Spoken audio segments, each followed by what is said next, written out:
নবীর আদর্শ আমাদের ভিতরে নাই। আপনি সুখে থাকেন তো থাকেন কি করে, কিন্তু ইতিহাসের পাতা উঠায় দেখেন, একটা সময় তো ছিল একজনের জন্য ফেরেশতা আসতো, একজনের জন্য। কয়জনের জন্য? বিশ্বাস হয় না মনে হয় ইতিহাসের মানুষের? প্রমাণ দিব। সাহাবী রসুলকে ডাকাতে ধরছে। ডাকাত বলতেছে তোমার মাল নিয়ে নিব। বলছে নিয়ে নাও। বলছে শুধু মাল নিব না, জানটাও নিব। বলছে তাও নিয়ে নাও, কিন্তু একটা অনুরোধ করব, রাখবে? বলছে সেটা কি? বলে 2 রাকাত নামাজ পড়তে দাও। বলছে দেওয়া হলো তোমাকে 2 রাকাত নামাজ, তাড়াতাড়ি পড়ো। তো 2 রাকাত নামাজ পড়ে বয়ে বয়ে যখন ডাইন দিকে সালাম প্রথম ফিরাইছে, তো দেখে ডাইন দিকে এক সুদর্শন যুবক দাঁড়ানো, হাতে খোলা তরবারি,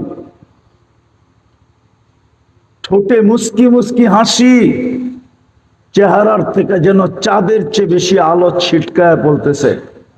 বাম দিকে সালাম ফিরে জলদি জলদি জিজ্ঞাসা করছে তুমি কে? বলছে আশ্চর্যের বিষয় তো, বড় আশ্চর্যের বিষয়, তুমি ডাইকা আল্লাহ আর তুমি জিজ্ঞেস করতেছো তুমি কে? বলছে কোথায় ডাইকা আনলাম? বলছে তুমি যে সেজদায় যে পড়তেছিলে, ইয়া ওয়াদুদ ইয়া দাল আরশিল মাজিদ, ইয়া ওয়াদুদ ইয়া দাল আরশিল মাজিদ, ইয়া ফাআলুল লিমা ইউরিদ, আসআলুকা বিইজ্জাতিকাল্লাতী লা তুরাম ওয়া বিমুলকিকাল্লাযী লা ইউদাম ওয়া বিনূরিকাল্লাযী মালা আরকানা আরশিক আন তাকফিনি মিন হাদাল লিস ইয়া মুগীস আগিসনি। তুমি যখন মুগীস বলে চিৎকার দিছো, ও তো সমগ্র আকাশে ছুটাছুটি শুরু হয়ে গেছে। ফেরেশতারা আপোষে বলতেছিল কোন বিপদে পতিত কোন বিপদগামী ব্যক্তির আওয়াজ, হুকুম দিতে দেরি, ঝাঁপায়া পড়তে দেরি করব না। তা আল্লাহ চতুর্থ আকাশ থেকে আমাকে নির্বাচিত করছেন। তুমি দ্বিতীয়বার যখন চিৎকার দিছো, আমি 4 আকাশ অতিক্রম করে ফেলছি। তৃতীয়বার যখন চিৎকার দিছো, তো তোমার মাথার কাছে চলে আইসা দুশ্মনকে জাহান্নামে পাঠায়া দিছি।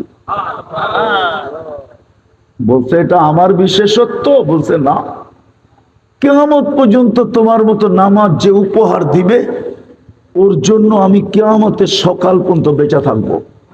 ও তিতাসের বুদ্ধিমান মানুষগুলা, একজনের জন্য যদি ফেরেশতা আসতে পারে, তাহলে আজকে 60 লক্ষর জন্য কেন আসে না? 250 কোটির জন্য কেন আসে না? আফগানিস্তান কি করে মাটির সাথে মিশা গেল? ইরাক কি করে মাটির সাথে মিশা গেল? লিবিয়া কি করে মাটির সাথে মিশা গেল? সিরিয়া কি করে মাটির সাথে মিশা গেল? ফিলিস্তিন কি করে মাটির সাথে মিশতেছে? ইয়ং ওলামারা বলবে ওনার দিলে ব্যথা নাই।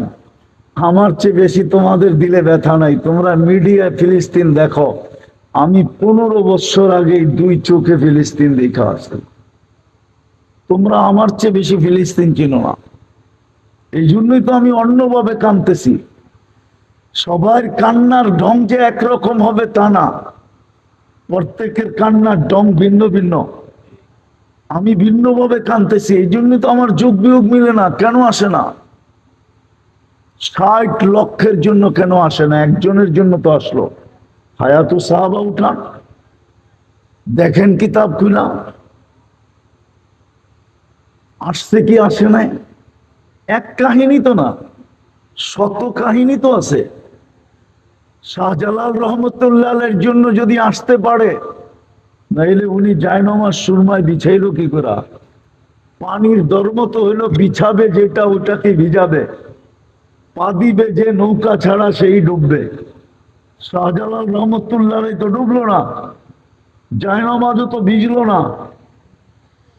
আমি তো বলবো নিচে দিয়া ফেরেশতা হাতের উপরে উঠায় রাখছিল, আর ফেরেশতা হাতে করে পার করায় দিছিল। আমি তো এটাই বলবো। ওনার জন্য যদি আসতে পারে গৌর গোবিন্দকে বাগানের জন্য, তাইলে আজকে ইহুদিদেরকে বাগানের জন্য কেন আসে না? অথচ শাহজালাল সিলেটে ওই সময় তো হিন্দুই হিন্দু ছিল, ফিলিস্তিনে তো ইব্রাহিম আলাইহিস সালাম ঘুমাইতেছে, চোখে তো দেখা আসলাম ওয়াদিয়ে খলিলে। একটু দূরেই তো মুসা আলাইহিস সালাম ঘুমাইতেছেন ওয়াদিয়ে মুসা। 70 জন নবীর কবর এখনো তো চিহ্নিত আছে। 45,000 সাহাবায়ে কেরামের কবর এখনো তো চিহ্নিত আছে। মুসলমানের প্রথম কেবলা তো এখনো রাখা আছে। মেরাজের রাত্র তো ১৬ লক্ষ নবীদের সশরীরে সম্মিলন ওই ফিলিস্তিনেই হয়েছিল। মুহাম্মদুর রাসূলুল্লাহ ইমামতি করছিলেন সশরীরে ফিলিস্তিনেই তো। কি বলেন? আরে হা না না, খুতবা দিছিলেন ওইখানে দাঁড়ায়া, ওইখান থেকে মেরাজে গেলেন। আমি তো এগুলা চোখে দেখি, তারপরও কেন আসে না? কিন্তু আল্লাহ আমাকে বলতে চায় আসবে, তো আসবে কি করে? ভালোবাসা তো তোদেরকে মুসলমানের ঘরে জন্ম দিছিলাম, কিন্তু তোরা তো শুধু নামটাই রেখা দিলি, পরিচয় পত্র ছিঁড়া ফালায়া দিলি। শুধু কয়েকজন হুজুরের কাছে ছাড়া তো কারো কাছে পরিচয় পত্র নাই। বলুক আমার যুবকদের কাছে আছে কিনা? থাকলে ওর চুলের স্টাইল এরকম কেন, ওর পোশাক এরকম কেন, আশাক এরকম কেন? কিন্তু একটা কথা মনে উঠলো, যুবক তোমাকে বুঝাইতে চাইতেছি, তুমি যতই ওদের রঙে রঙ্গ না কেন, কোনদিন ওদের দিলে তুমি ভালোবাসা পাবে না। তোমাকে আমি চ্যালেঞ্জ দিয়া বলবো, দুনিয়ার কোনো চ্যালেঞ্জ না, আমার এই চোখের চ্যালেঞ্জ দিয়া বলবো, তুমি আর কি বাংলাদেশে বসে ওদের রঙে রঙিন হয়ে ভালোবাসা পাবে? যারা ওদের দেশের পাসপোর্ট পাইছে, ওদের দেশের গ্রিন কার্ড পাইছে, ওরা পর্যন্ত ওদের রঙে চলে, ওদের ঢঙ্গে চলে, ওদের চেয়ে আপডেট হয়ে চলে। যখনই ওর আইডিটা দেখে আর যখনই ওর পাসপোর্টটা স্ক্যান করে, তখনই আর ভালোবাসা ওর জন্য দেখাইতে পারে না। চোখগুলা এরকম বড় বড় করে। আমার এই চোখে শত না হাজারও দেখা আছে। যাও যাও ইউরোপে যেয়ে দেখা আসো, যাও কানাডা আমেরিকায় দেখা আসো, অস্ট্রেলিয়ায় যেয়ে দেখা আসো, নিউজিল্যান্ডে যেয়ে দেখা আসো। আমার কথা যদি বিশ্বাস না হয়, সত্য না হয়, তোমাদের জুতা আমার গাল গাল এই বড়া মজমায়। আমি তোমাদের পায়ে হাত দিয়ে বুঝাইতেছি, কোনদিন ওদের রঙে রঙিন হয়ে তুমি ওদের দিলের ভিতরে জায়গা করতে পারবে না। চ্যালেঞ্জ তোমাকে, কোনদিন না। এমনকি যদি চামচামি করো তারপরও পারবে না। আমার কাছে প্রমাণ আছে। বলো, সাদ্দাম হোসেনকে কে দড়াইয়া দিছিল? কে বলেন না? হুজুর তো চেয়ার হয়েছে, কে দড়াইয়া দিছিল? কে? মুসলমান মুসলমান মুসলমান।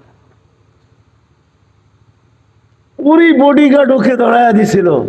কিন্তু ও এখন কোথায়? আমেরিকা, কোথায় কানাডা, কোথায় অস্ট্রেলিয়া, কোথায়?